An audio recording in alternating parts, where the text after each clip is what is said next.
Good morning all. ഞാൻ Ramakrishnan T B, MD & CEO of Sharewell securities limited ആണ്. ഒപ്പം SEBI registered research analyst കൂടിയാണ്. ഈ ഓഡിയോ കേട്ടതിന് ശേഷം ഡിസ്ക്ലെയിമർ കൂടി വായിച്ച് നോക്കണമെന്ന് താല്പര്യപ്പെടുന്നു. ഇന്നും നമ്മൾ എക്സ്പെക്റ്റ് ചെയ്യുന്നത് ഒരു വീക്ക് ഓപ്പണിംഗ് ആണ്. ഗ്ലോബൽ മാർക്കറ്റ് സെൻറ്റിമെൻറ്റ് നോക്കുകയാണെങ്കിൽ ഏഷ്യയിലെ ജാപ്പനീസ് മാർക്കറ്റും അതുപോലെ തന്നെ സൗത്ത് കൊറിയൻ മാർക്കറ്റുകളും മാത്രമാണ് സ്ലൈറ്റ്ലി ബെറ്റർ ആയിട്ടൊന്ന് ട്രേഡ് ചെയ്യുന്നത്.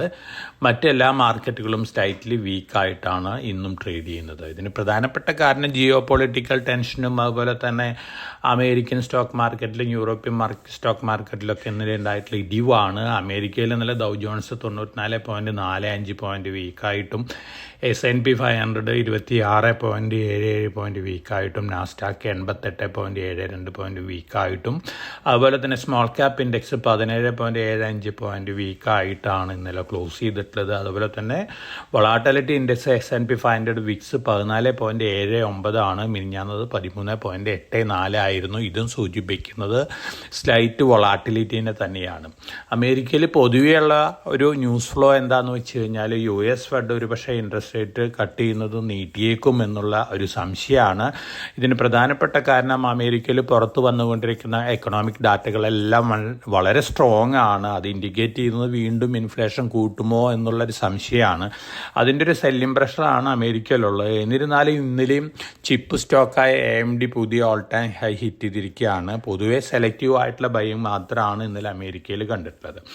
ഇനി നമ്മൾ ഇന്നലെ നല്ല ഒരു വീക്ക്നെസ്സിലാണ് ക്ലോസ് ചെയ്തിട്ടുള്ളത്. നിഫ്റ്റി 460 പോയിൻറ്റ് താഴെ, അതുപോലെ തന്നെ സെൻസസ് 1628 പോയിൻറ്റ് താഴേക്കാണ്. ഇന്നും നമ്മൾ എക്സ്പെക്റ്റ് ചെയ്യുന്നൊരു വീക്ക് ഓപ്പണിംഗ് തന്നെയാണ്. നിഫ്റ്റി ഒരു പക്ഷേ 21,400 താഴേക്ക് പോകാനുള്ള ചാൻസസ് ഉണ്ട്.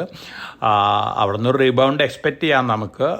എന്നിരുന്നാലും ഒരു വൊളാറ്റിലിറ്റി നമുക്ക് മാർക്കറ്റിൽ എക്സ്പെക്റ്റ് ചെയ്യാൻ വന്നുകൊണ്ടിരിക്കുന്ന റിസൾട്ടുകളൊക്കെ ഒരു മിക്സഡ് വ്യൂ ആണ് നമ്മളെ സംബന്ധിച്ച് ഇപ്പോൾ കാണിച്ചു തരുന്നത്. അതുകൊണ്ട് തന്നെ ഒരു വൊളാറ്റിലിറ്റി കൂടാനുള്ള സാധ്യതകളുണ്ട്.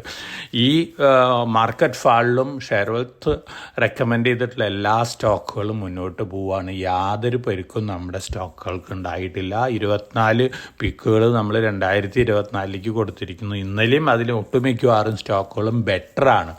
അത്രയും സ്ട്രോങ് ആയിട്ടുള്ള ഒരു പൊസിഷനിലാണ് നമ്മുടെ ക്ലയൻറ്റുകളെല്ലാം ഇരിക്കുന്നത്. എല്ലാ ക്ലയൻറ്റുകളും നല്ല രീതിയിൽ പ്രോഫിറ്റബിലിറ്റി ഉണ്ടാക്കി മുന്നോട്ട് പോവുകയാണ്. അപ്പോൾ സെലക്റ്റീവ് ആയിട്ടുള്ള ബൈ നമ്മൾ സജസ്റ്റ് ചെയ്യുന്ന ബൈകൾ മാത്രം മാർക്കറ്റ് വൊളാറ്റിലിറ്റി വാങ്ങാൻ അഡ്വൈസ് ചെയ്യാണ്. ഇന്ന് സ്റ്റോക്ക് സ്പെസിഫിക് ന്യൂസ് ഫ്ലോസ് നോക്കുകയാണെങ്കിൽ ഭാരത് ഇലക്ട്രോണിക്സിന് 1034.31 കോടി രൂപ വരെ ഓർഡർ കിട്ടിയിട്ടുണ്ട്. അതുപോലെ തന്നെ NHPC ഓഫർ ഫോർ സെയിൽ വരികയാണ്. 3.5% 66 രൂപ പെർ ഷെയറാണ്. നസാര ടെക്നോളജീസ് നമ്മുടെ റെക്കമെൻഡ് സ്റ്റോക്കാണ്. QIP വരികയാണ് 872.15 പെർ ഷെയറാണ് QIP.